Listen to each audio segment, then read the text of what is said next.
The infinite replayability of roguelite has been a fixture in indie games, spreading across all sorts of themes and genres, from nuns to robotic wolves and even the Yakuza. So the best upcoming action roguelite begins with the Infernal Mist, a 3D melee action title that kind of looks like a character action or Souls-like title, but is more actiony instead, without as much of the deliberate combat, in which you hack and slash your way through the mist, cutting down enemies that stand before you. You are collecting souls of the mist from your enemies used to unlock godlike powers, and using these in turn to take on the powerful wardens. There are game-changing heirlooms to equip, optional curses that provide an extra level of challenge and plenty of variety in levels and enemies, having a fantastic look as well, especially considering this is from a solo developer. From the developer of Anomaly Agent comes Anomaly President, a similar looking pixel art action platformer, but this time as a roguelite. Your mission? Overthrow a president that is pushing the world ever closer to disaster by taking out his minions as the ferocious vigilante warrior by night, but by day you transform into a presidential candidate running for office. Not shown in this trailer are the base building and exploration, where you have a home base in your upgradable campaign bus, which you use to travel the country to speak to the people, looking like a very interesting twist, and thus have Turkish YouTuber Ines involved in this project, which provided a base for their previous game to do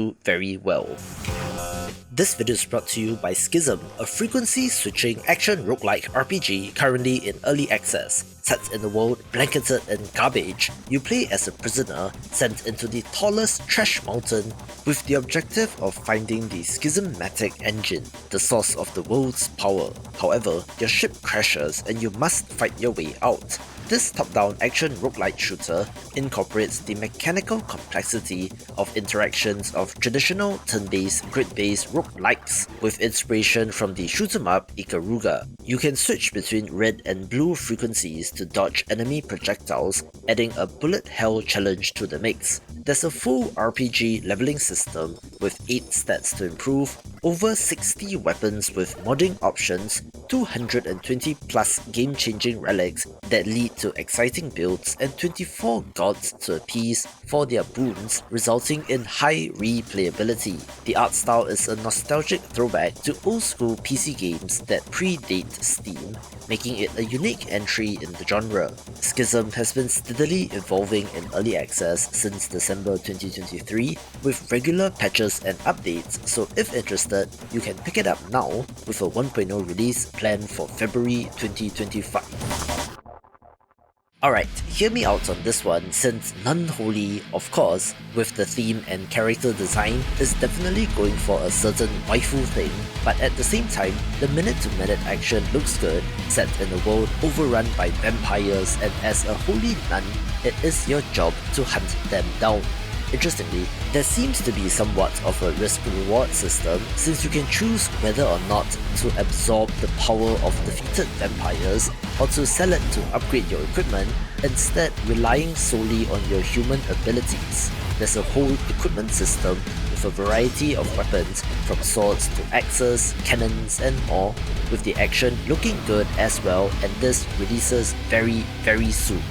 Here's something that you don't see every day in Don't Wake the Beast, a roguelite title, yes, but this is a stealth action game first instead of being combat heavy. You play as a treasure hunter navigating through randomly generated dungeons guarded by formidable enemies, having to steal their most treasured possessions in the name of profit. However, there is more than meets the eye with respect to this get-rich-quick scheme, since each location comprises 3 levels filled with adversaries, traps and environmental puzzles that require clever use of your grappling hook and tools to pass. The game's core mechanic revolves around striking a balance between risk and reward, since every item you collect adds to your weight and noise generated, potentially drawing the attention of enemies and complicating your escape. There is a Wario Land or Pizza Tower style mechanic in this, where upon collecting the main treasure, it wakes the dragon up while you desperately run for your life, going through the level in reverse. Each run results in more experience and earnings, allowing you to upgrade your character and equipment, improving your chances for future runs, so it's a fascinating entry in this space and looks great. Rogue Loops is a stylish looking action roguelike title with an interesting circular level design, where a trapped family must fight to escape an endless loop. You have to beat the bosses guarding each loop's exit to unlock new paths and to get closer to freedom, featuring a very interesting in-run risk-reward system, since rewards and curses are chosen in pairs. In roguelite fashion, there are game-changing relics to collect, as well as a meta progression system in the form of blessings. The circle-shaped levels, segmented by walls, gates and bridges, is an interesting design since you can see the entire level at a glance, allowing you to plan your next move in advance. This is in addition to great art and fun looking action, so wishlist the game if interested, with there being a demo that should be out on January 6, 2025, so look out for that as well.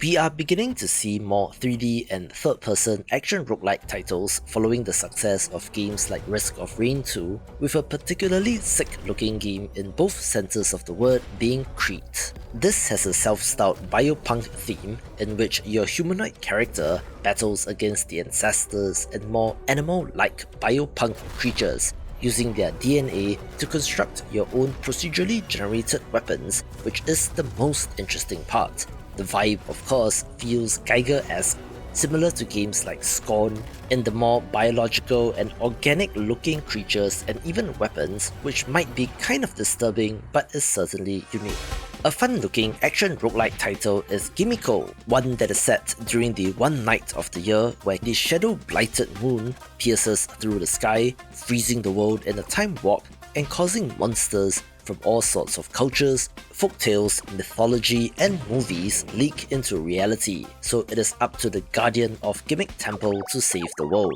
This is an action roguelite with a dice building element where you are placing gimmicks onto the sides of the dice, which are your upgrades, and then you take the hefty gimmick dice and throw it at your enemies for maximum chaos. Also having a bunch of variety, including solitaire, as well as level variety, bosses, and even a straight up gun in this trailer, where I absolutely love the art style. So if you are curious, there is a free demo currently available on Steam, so go play that and wishlist the game. This next title comes to us from the developer of No Place for Bravery, a pretty pixel art title that fell short as compared to its potential, but the developers have not given up and are back with To Kill a God. Instead of an action-adventure title, this is a roguelite instead, with some bullet heaven inspiration, where the gimmick is the skill map system that resembles the massive skill tree in Path of Exile. This unique feature allows players to create their own skill tree,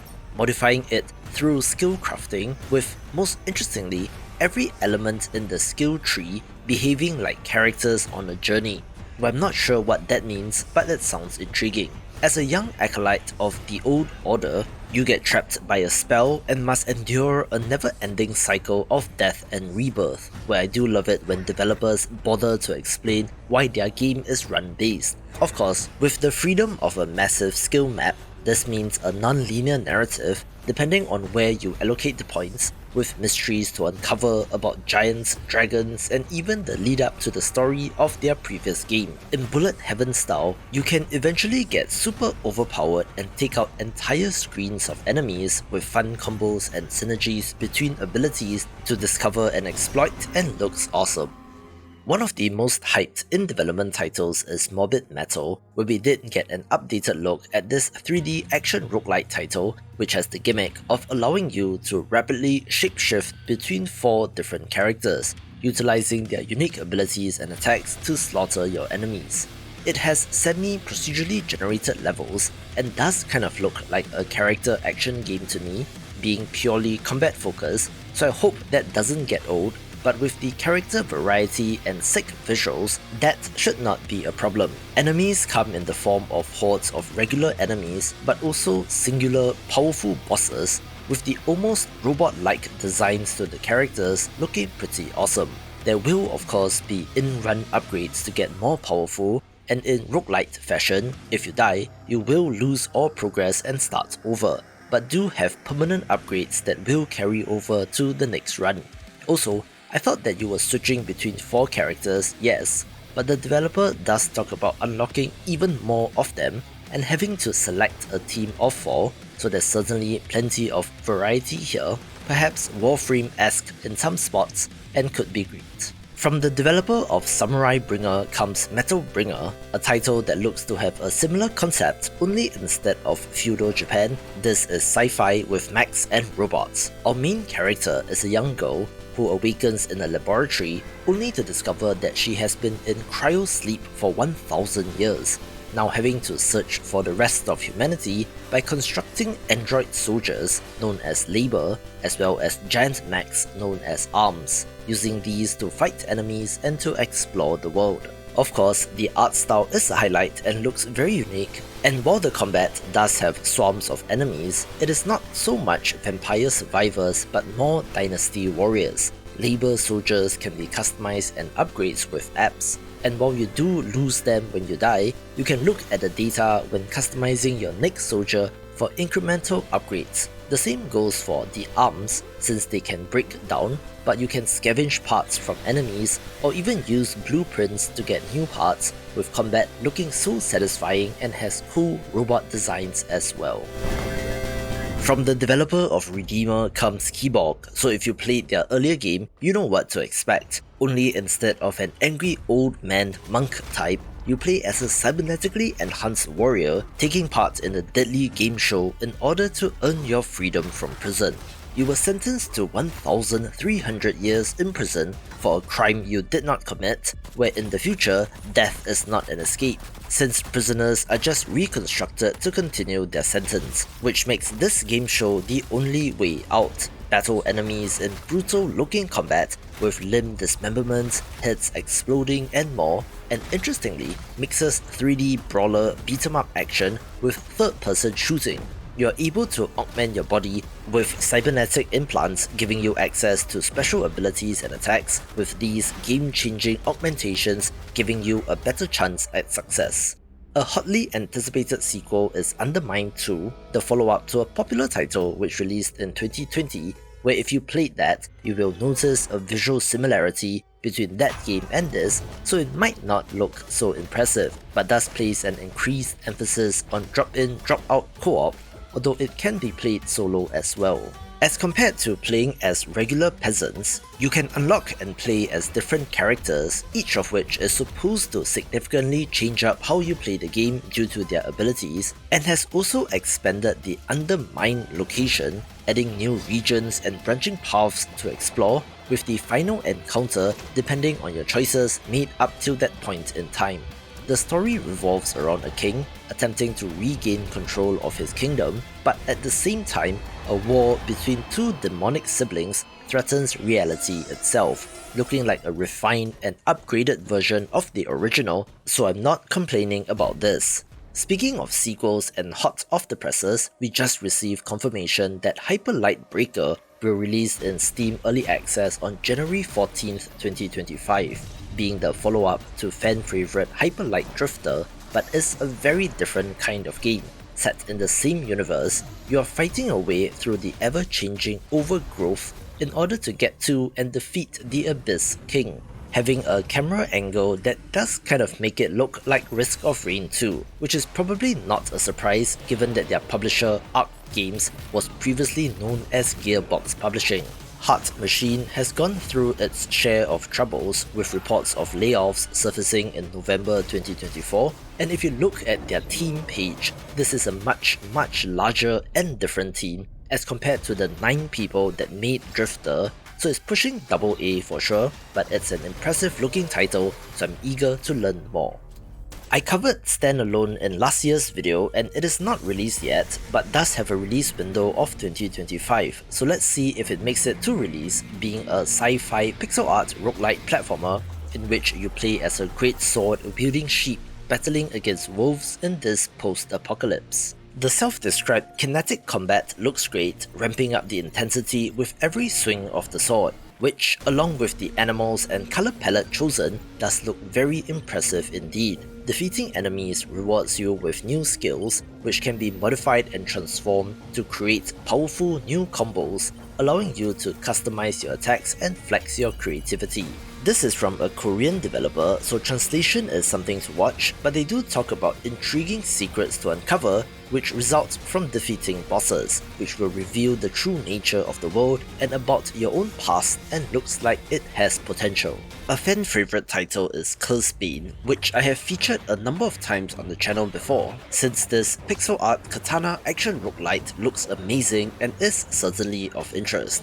You play as a resolver who has the task of saving the cursed, entering the ever-changing forest of fate, and battling the enemies within in order to do so. While there isn't weapon variety in this game, since our hero only uses a katana, you can power it up with a number of elemental attacks like electricity or frost, along with spells and a surge system to manage while in combat. There will be alternative paths to choose, choices to make, as well as epic one-on-one boss battles, with combat being the key focus here. When you die, you return to your cursed home, but can slowly reclaim the powers and memories that were stripped from you, which is the meta progression system, allowing you to get stronger for the next run. So nothing too crazy in terms of systems, but it looks gorgeous and plays well, with a demo being available so you can check it out as well.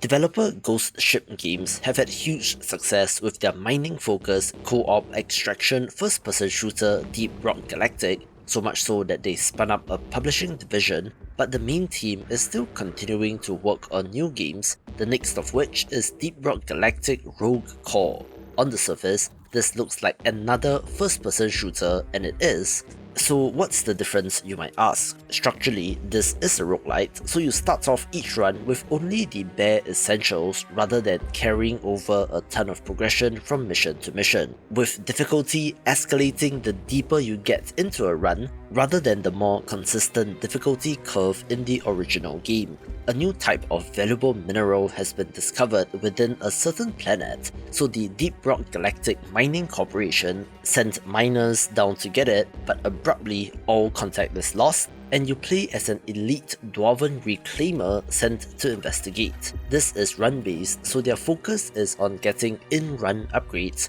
also having permanent upgrades, but the carryover is to a smaller extent, and is also built as a co-op experience first, so given the pedigree, this should be good, although I wonder if any of their existing players will switch over, since the original DRG is supported very well, but a lower stakes version of this might be able to attract a new audience.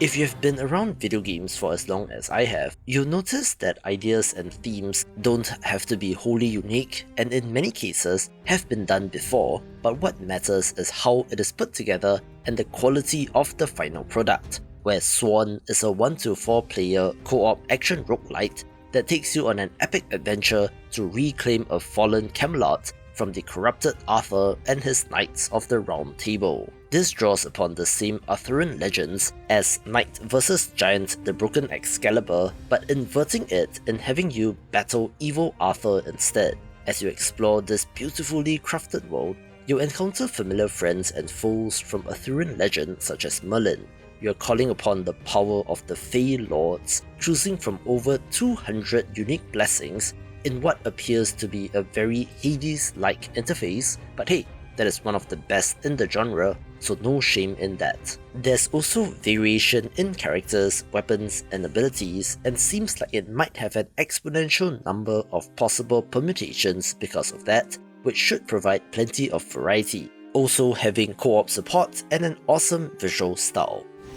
Here's another 3D action roguelite title, a trend that I have predicted will become ever more present in the years to come, where 13Z has you playing as characters based on animals, battling in the celestial trials in order to take their place as the 13th zodiac animal. Given that the developer is based in my home country of Singapore, as well as the aesthetics of the game, this should be drawing upon Eastern mythology of the 12 Chinese zodiac animals rather than the star signs in astrology, having a fantastic visual style and action. They have been running a playtest and are actively updating the game based on player feedback, so early access if you can call it that, but it is free, where I think that you can still request to join it via their Steam page, so go hit that button if interested. I was pleasantly surprised when I came to know of Lost in Random The Eternal Die. an action roguelite spin-off of the dark fairy tale third-person action-adventure title Lost in Random. You play as Alexandra, Queen of Random, who has lost everything and is now trapped in a nightmarish realm, deciding to gamble with fate quite literally by taking up arms and using her die companion named Fortune to try and escape. Conveniently, being a nightmare realm, there is an inbuilt explanation for the randomness of the level designs as well as available biomes, which provides variety, along with game-changing relics, a home base in the sanctuary where you will respawn in after you die, as well as the ability to roll the die while in combat for a variety of effects. Coming to us from developer Thunderful, who has also gone through a rough patch, but it looks awesome and kind of like Hades, so let's see if this will be a hit.